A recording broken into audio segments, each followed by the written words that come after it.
Hey guys, ഇന്ന് പൂരം. അപ്പം നമുക്കൊരു പൂരടി ആക്കിയാലോ? ആദ്യം തന്നെ അമ്മ എനിക്ക് തേങ്ങ ചിരണ്ടുന്ന ഡ്യൂട്ടി എനിക്ക് തന്നു കേട്ടോ.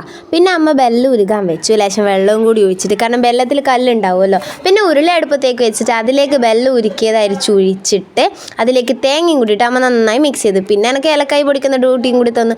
ഏലക്കായും പൊടിച്ച് ആ മിക്സിലേക്ക് ഇട്ട് നന്നായി മിക്സ് ചെയ്തെടുത്തു. അമ്മ ഇതാ പത്തിരിപ്പൊടി എടുത്തിട്ട് അത് നന്നായിട്ട് വെള്ളം ഒഴിച്ച് നന്നായിട്ട് കുഴച്ചെടുക്കുന്നുണ്ട് കേട്ടോ.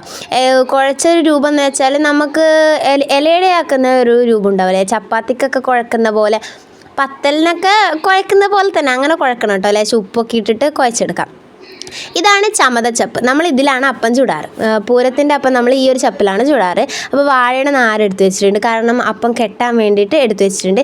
ഇങ്ങനെ നമുക്ക് ഈ കുഴച്ച് വെച്ചതൊക്കെ ഇങ്ങനെ കൂട്ടി വെച്ചിട്ട് അതിലേക്ക് വെല്ലത്തിൻ്റെ മിക്സും കൂടി ഇട്ട് വെച്ചിട്ട് ഇങ്ങനെ നമുക്ക് ഒരു ഷേപ്പാക്കി എടുക്കാം ഗൈസ്. എന്നിട്ട് ഇങ്ങനെ കെട്ടി വെച്ച് ഇലയിൽ കെട്ടി വെച്ച് നമുക്ക് ആവിയിൽ വേവിച്ചെടുക്കാം കേട്ടോ. നമ്മൾ ഇത്രപ്പാടാക്കിയിട്ടുണ്ട്, വീടിൻ്റെ അടുത്തുള്ളൊക്കെ കൊടുക്കാൻ വേണ്ടിയിട്ടാണ്.